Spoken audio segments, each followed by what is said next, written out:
E a sexta-feira chegou, muito obrigada pela companhia aqui no JG, uma ótima noite para você. Vamos começar o JG?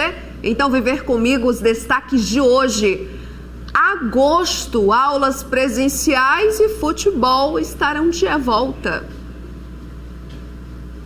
Na coletiva, o governador Flávio Dino disse que o estado passa por estabilidade na transmissão do novo coronavírus. Confederação Nacional dos Municípios pede recomposição dos recursos do FPM ao governo federal. Segundo o levantamento do Tribunal de Contas, o Maranhão é o estado com a maior quantidade de servidores públicos que receberam auxílio emergencial de forma irregular. A Agência de Mobilidade Urbana abre licitação para serviços de ferry-boat.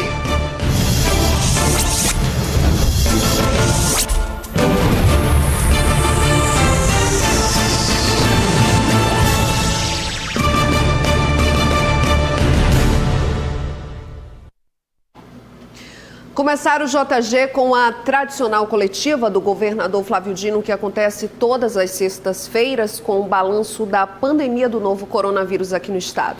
Bom, hoje o governador destacou o retorno das aulas e do futebol para o mês de agosto e afirmou que o Maranhão passa por uma estabilidade da transmissão do vírus.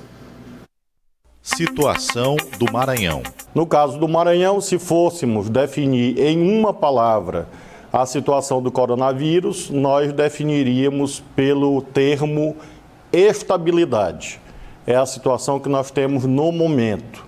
Ou seja, nós nem temos, nesse instante, uma tendência de agravamento ou de nova aceleração, de reaceleração no que se refere à pandemia em níveis expressivos. Tampouco temos uma tendência de rapidamente nos livrarmos do problema. Maranhão com mais de 2.000 mortos. Quando eu mencionei estabilidade, evidentemente eu estou falando das semanas mais recentes. E como eu mencionei ao longo da coletiva e tenho mencionado ao longo das semanas, os meses mais graves foram exatamente abril e maio.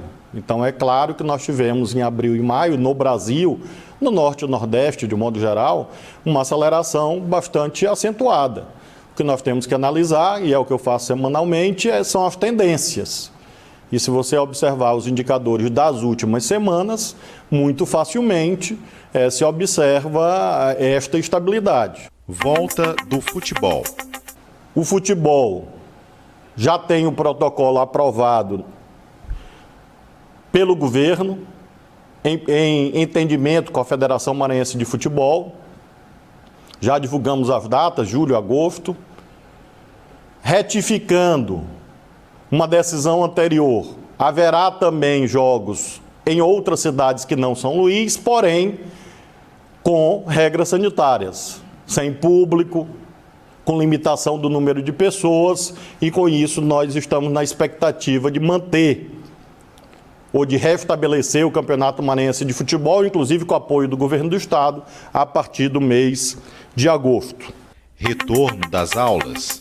A ideia inicial na rede estadual é retomar as aulas pelo terceiro ano do ensino médio, pelos motivos que já elenquei, e retomar mesmo assim mediante esse sistema híbrido, ou seja, atividades presenciais e atividades não presenciais, material estruturado, apostilas, videoaulas, como mencionei, e a presença em alguns dias nas escolas, para nós irmos exatamente sentindo o modo como esse modelo funciona na prática. Então essa é a tendência. No mês de julho, a Secretaria de Estado da Educação vai editar o protocolo pedagógico da rede estadual. Provavelmente começaremos pelo terceiro ano do ensino médio com esse sistema híbrido. E progressivamente, se tudo correr bem como desejamos, aí ao longo do mês de agosto, setembro, nós vamos retomando as atividades em relação aos outros níveis de ensino da rede estadual. Cabe aos municípios o estabelecimento dos seus próprios protocolos e às redes particulares o estabelecimento das suas regras junto às famílias que são contratantes dos serviços educacionais. Desemprego no Maranhão.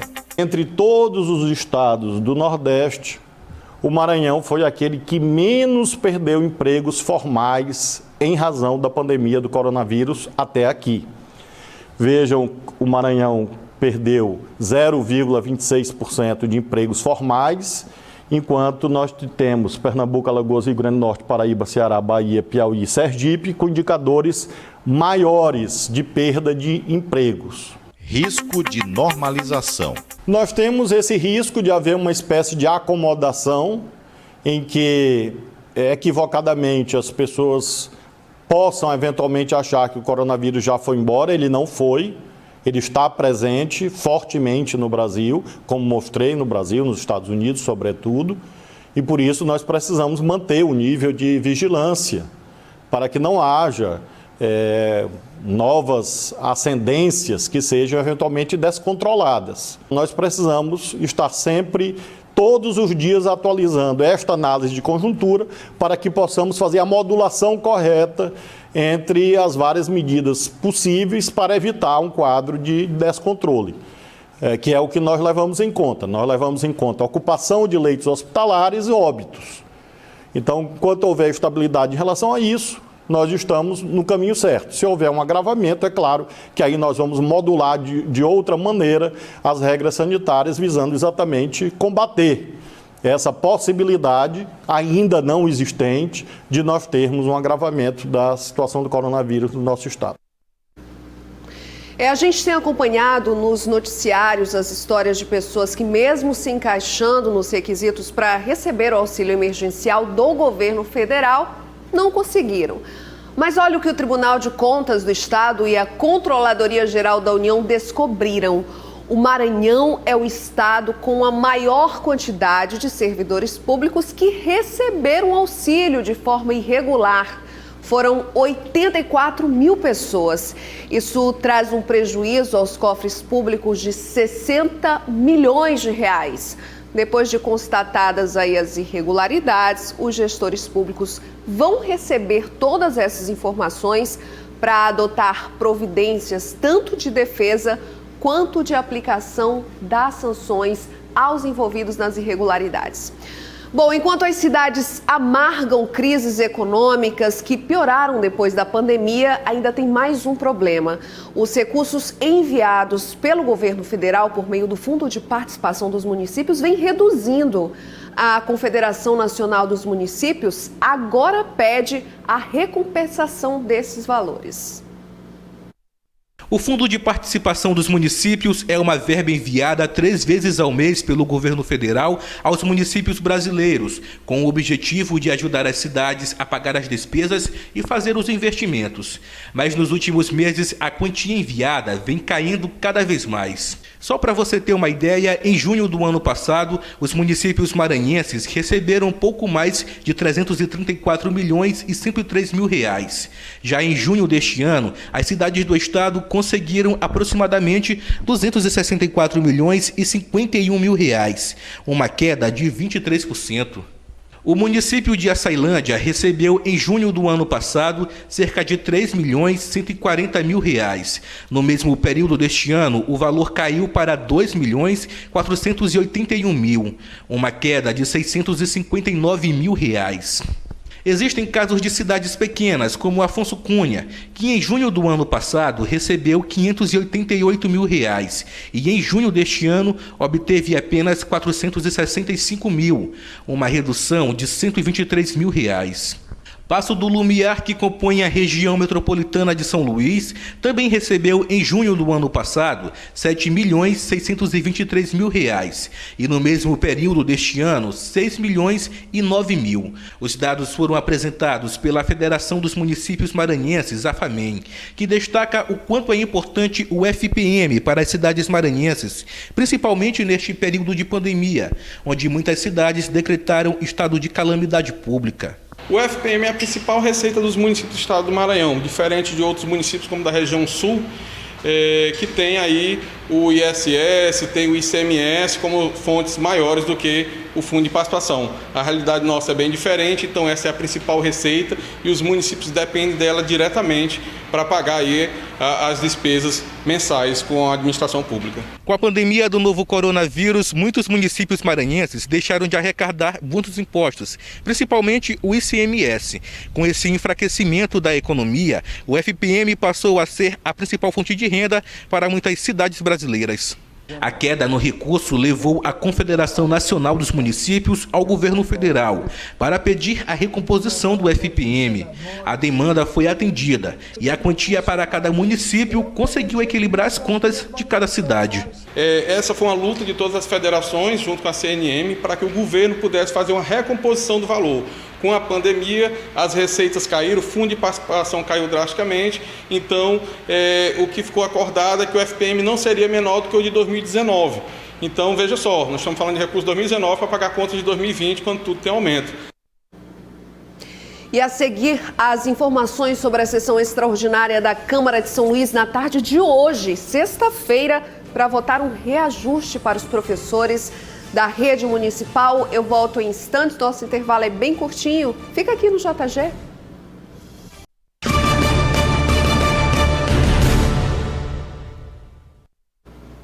De volta com a sessão remota extraordinária realizada na tarde de hoje na Câmara de Vereadores de São Luís, que votou o reajuste no salário dos professores do município.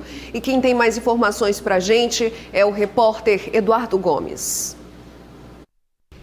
A sessão extraordinária foi marcada em caráter emergencial para votar o projeto de lei 027/2020, de autoria do Executivo, aqui para a Câmara Municipal de São Luís. Esse projeto tem como objetivo reajustar os vencimentos, provento e pensão para servidores públicos efetivos, ativos e inativos e também pensionistas, que dispõe sobre o plano de cargos, carreiras e vencimentos dos profissionais de magistério.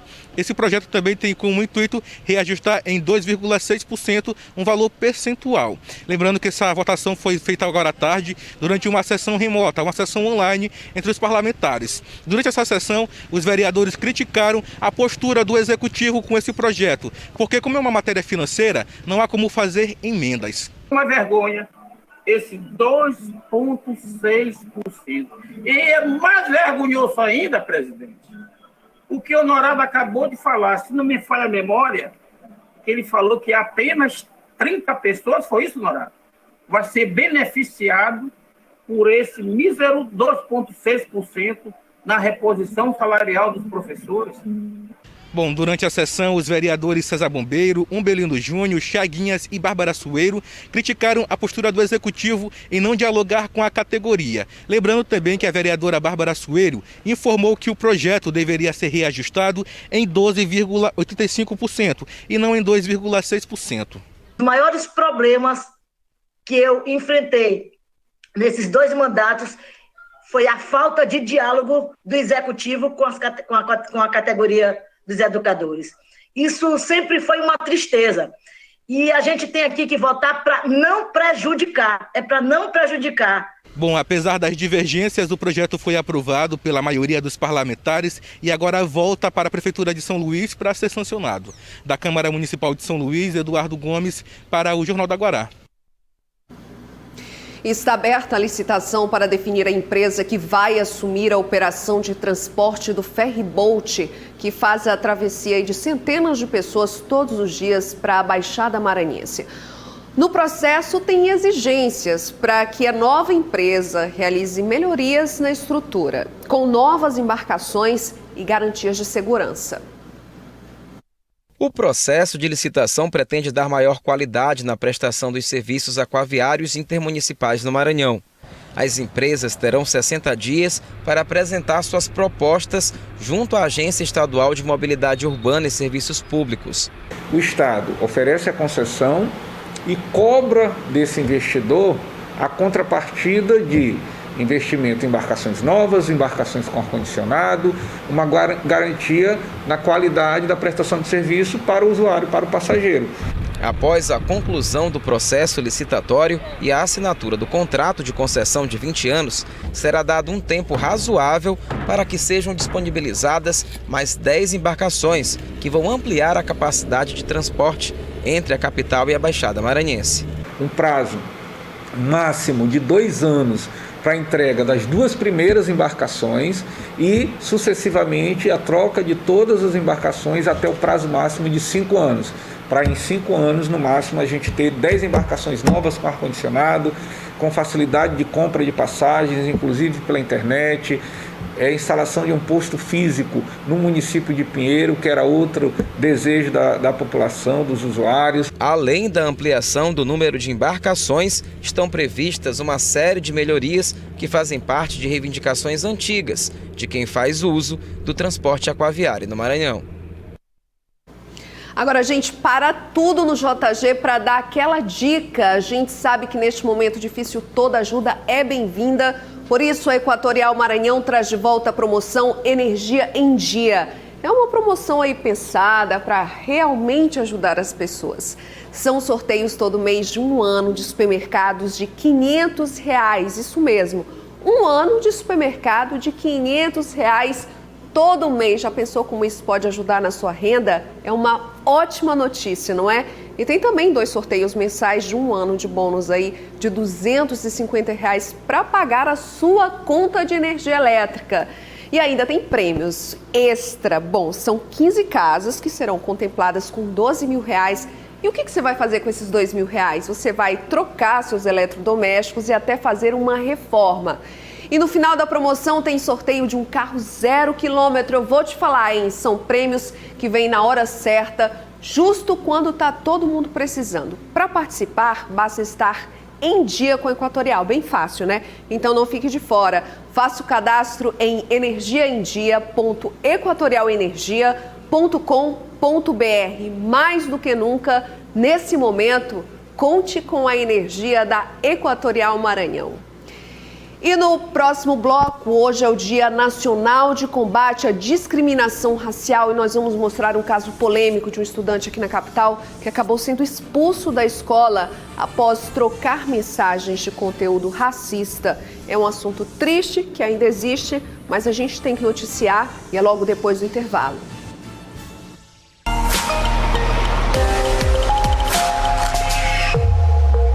Às 5h52 tem Praia-Mar de 5,8 metros. Ao meio-dia e 25 minutos, a única baixa-mar do sábado tem 0,4 metro. E o dia termina com Praia-Mar de 5,3 metros, que começa às 18h25.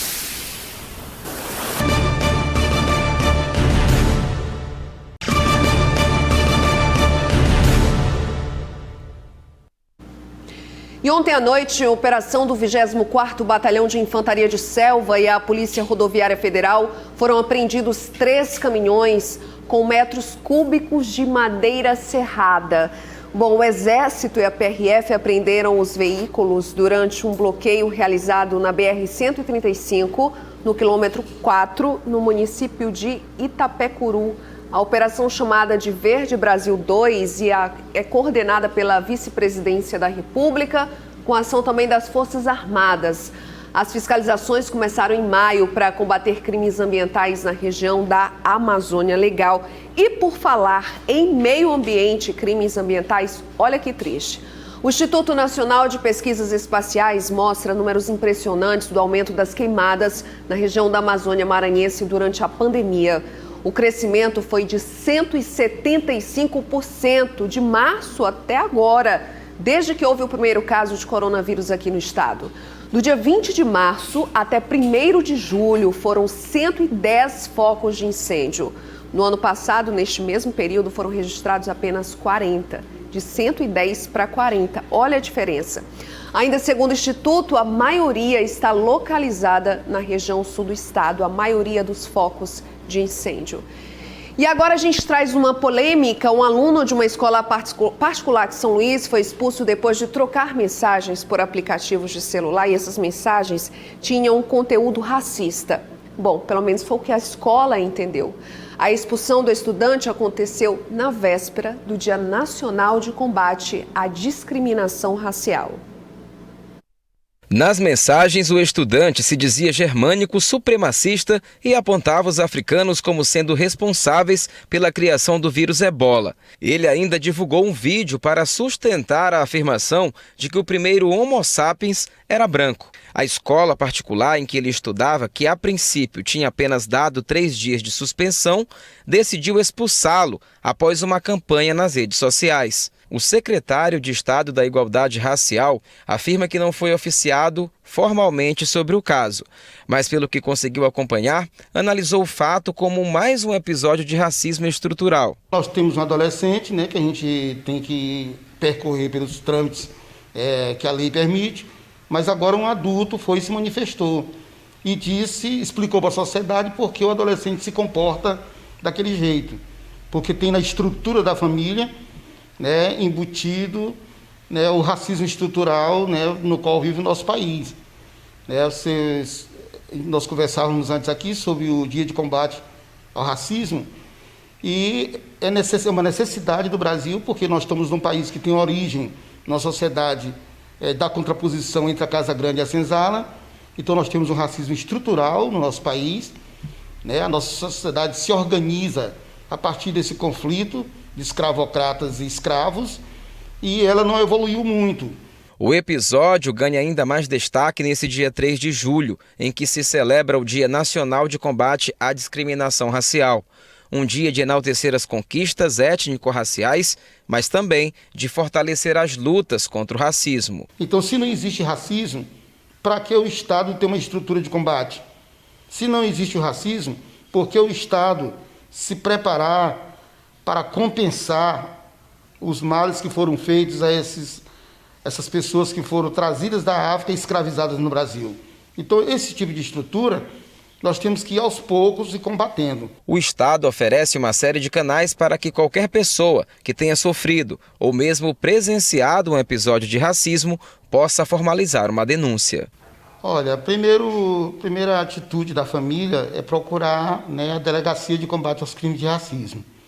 Essa delegacia está situada ali na Praça Pedro II, nos altos do Bradesco, bem de frente ao Palácio dos Leões. Então, é localizar a delegacia e lá registrar o BO. E nós temos um delegado especializado, como equipe especializada, que vai tratar da questão. Então, quem presenciou aí ato, palavras racistas ou a própria vítima tem que fazer a denúncia, Fique agora com os analistas Geraldo Essen, Felipe Clã e Marcos Saldanha, que entrevistam o pré-candidato à Prefeitura de São Luís, Adriano Sarney. E o JG fica por aqui, chegou a sexta-feira, aproveite muito bem o seu fim de semana, sem paranoia, mas se cuide, viu? Chegou a hora da prevenção, da proteção. Se for sair de casa, use a máscara, tá? Mas se não precisar sair de casa, fique em casa com a família, tá combinado? E na segunda-feira a gente se encontra aqui de novo às 6h30 da noite no JG. Muito obrigada por me acompanhar aí durante a semana e eu te espero segunda. Tchau!